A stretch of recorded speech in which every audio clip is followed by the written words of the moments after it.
जरा कल्पना करा, चारही बाजूंनी फक्त पसरलेली वाळू, अंगाची लाही लाही करणारं कडक ऊन, पाण्याचा टिपूसही नाही आणि चहूबाजूंनी शत्रूंनी वेढलेला देश.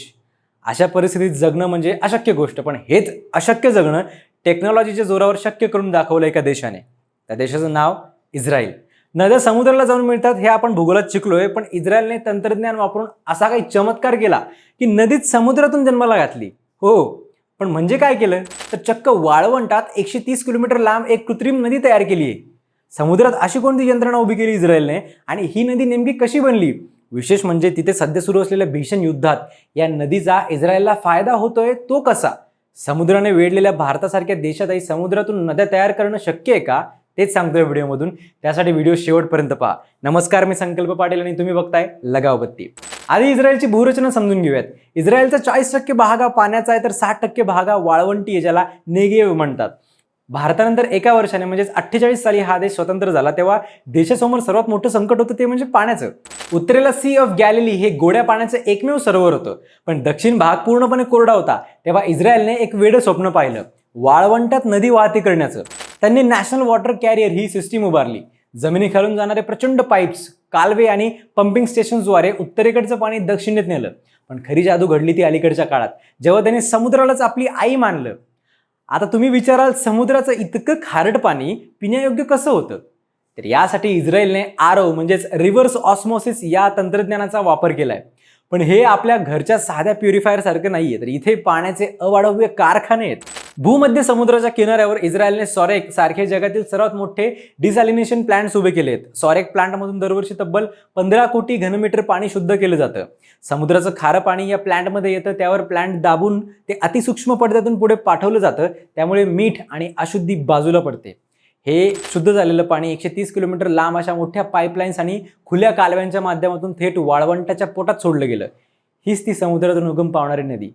या प्रक्रियेत एक अडचण होती, ती म्हणजे वीज. समुद्राचं पाणी शुद्ध करायला प्रचंड वीज लागते, पण इस्रायलने तिथेही डोकं लावलं. त्यांनी या प्लांटसाठी स्वतःचे सौर ऊर्जा प्रकल्प उभारले. यामुळे पाण्याची किंमत इतकी कमी झाली की आज इस्रायलमध्ये समुद्राचं पाणी हे बाटलीबंद पाण्याच्या पिण्याच्या पाण्यापेक्षाही स्वस्त मिळतं.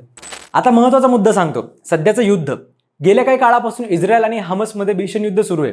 अशा युद्ध काळात अन्न आणि पाणी हे सर्वात मोठं शस्त्र असतं.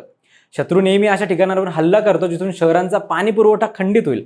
मग या कृत्रिम नदीचा आणि डिसॅलिनेशन प्लांटचा सध्या काय उपयोग होतोय?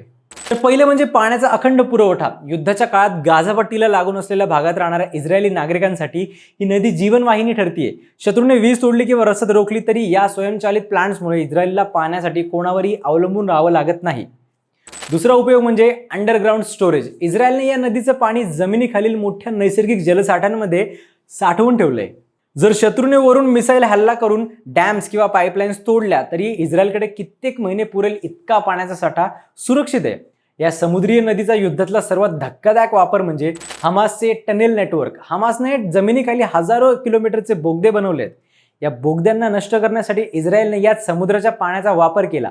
त्यांनी डिसॅलिनेशन प्लांटमधून येणाऱ्या पाण्याचा ओघ या बोगद्यांकडे वळवला. शत्रूला बाहेर काढण्यासाठी आणि त्यांची ताकद मोडण्यासाठी या कृत्रिम नदीचा वापर चक्क शस्त्र म्हणून केला गेला. अर्थात हे प्लांट शत्रूच्या मिसाईलच्या टप्प्यात सहज येतात. जर एखादा मोठा हल्ला झाला तर इस्रायलच्या 75% पाणी पुरवठ्याला धोका निर्माण होऊ शकतो. म्हणून सध्या इस्रायल या प्लांटच्या सुरक्षेसाठी सी डोम आणि विशेष कमांडोज तैनात ठेवते. इस्रायलची ही यंत्रणा केवळ तंत्रज्ञान नाही, तर ती त्यांची सुरक्षा कवच आहे. थोडक्यात सांगायचं तर इस्रायलची ही 130 किलोमीटरची नदी फक्त पाणी वाहत नाही, तर ती इस्रायलची ताकद बनली आहे. निसर्गावर मात करून आपलं अस्तित्व कसं टिकवून ठेवायचं हे इस्रायलने जगाला दाखवून दिलंय. मग ते शांततेचा काळ असो किंवा रणांगण. तुम्हाला काय वाटतं, भारताच्या समुद्र किनाऱ्यांवरील राज्यांनी अशा प्रकारचे मोठे प्लांट्स उभे करायला हवेत का? कमेंटमध्ये नक्की सांगा आणि अशाच माहितीसाठी लगावतीला सबस्क्राईब करायला विसरू नका.